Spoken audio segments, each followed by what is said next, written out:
तो जिस कंट्री में टेररिस्ट भरे पड़े हो, आज उसी कंट्री में यूएस और ईरान के बीच में पीस टॉक हो रहा है। तो हम आज समझेंगे ये ईरान और यूएस के बीच में पाकिस्तान इतना इम्पोर्टेंट कैसे होगा कि वो आज उन दोनों कंट्रीज के बीच में सीज फायर करने जा रहा है।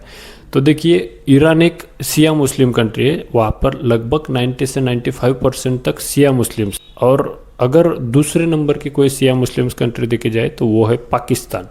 पाकिस्तान में लगभग 20 से 22 मिलियन तक शिया मुस्लिम्स है। तो ईरान एक चीज़ तो जानता है कि पाकिस्तान एक ऐसी कंट्री है जो हमारे रिलीजियस सेंटिमेंट को अच्छी तरह से समझती है, और दूसरा, पाकिस्तान एक ऐसी मुस्लिम कंट्री है जहाँ पर अब तक कोई भी यूएस का मिलिट्री बेस नहीं है। इस कारण की वजह से पाकिस्तान ईरान की नज़र में एक न्यूट्रल कंट्री है अब तक। एंड दूसरा इम्पोर्टेंट, पाकिस्तान और ईरान लगभग 900 किलोमीटर तक अपनी बॉर्डर शेयर करते हैं, और अगर वार एस्केलेट हुआ तो बॉर्डर पर इंस्टेबिलिटी बढ़ेगी, ये ईरान को अच्छी तरीके से पता है, और पाकिस्तान अपनी सेफ्टी के लिए सीज फायर ही चाहेगा। इसीलिए ईरान की नज़र में अभी पाकिस्तान एक ऑनेस्ट ब्रोकर है, ना कि यूएस का एजेंट।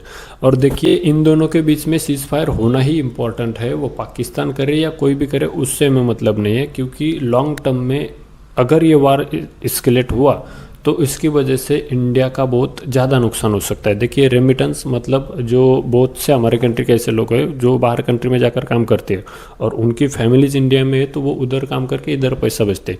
ऐसा 2025 में लगभग 135 बिलियन डॉलर इंडिया में आया था। वो इंडियन करेंसी में होता है लगभग 11 लाख करोड़ रुपया, जिसने डायरेक्टली इम्पैक्ट किया था हमारे जीडीपी ग्रोथ में। उसमें से 40% हिस्सा जो है वो गल्फ कंट्री से आया था। पहले जो वार हुआ उसकी वजह से लगभग 2 लाख से ज़्यादा लोग वापस आ चुके गल्फ कंट्री से इंडिया में। अगर ये वार फिर से चालू हुआ तो जो लोग बचे हैं उनके भी जॉब जा सकते हैं, वो भी वापस आएंगे। और दूसरा है कि यूरिया, जो भी फार्मिंग में यूरिया लगता है, वो हम लगभग 90% तक इंपोर्ट करते हैं। उसमें से 70 to 75% हमें गल्फ कंट्रीज से ही आता है। तो आगे चल के हमें यूरिया भी नहीं मिलेगा, जहाँ से मिलेगा वो भी महंगा मिलेगा, और फिर इंडिया में फूड के प्राइसेस बढ़ेंगे। अब तक ऑयल के प्राइस इंडिया में ग्राउंड लेवल पर बढ़े नहीं है, लेकिन ग्लोबल लेवल पर ऑलरेडी ऑयल प्राइसेस बढ़े, लेकिन ग्राउंड लेवल पर इसलिए नहीं बढ़े क्योंकि अब तक इंडियन गवर्नमेंट ने अपनी तरफ से टैक्स कम किया था, इसलिए ग्राउंड लेवल पर हमें ऑयल के प्राइसेस ज़्यादा बढ़े हुए दिखे नहीं। लेकिन लॉन्ग टर्म में इंडियन गवर्नमेंट ये एक्स्ट्रा टैक्स का बोझ नहीं उठा पाएगा, तो इट इज़ हाई चांसेस कि आगे चल के ऑयल के प्राइसेस भी बढ़ सकते हैं अगर ये वार एस्केलेट हुआ तो।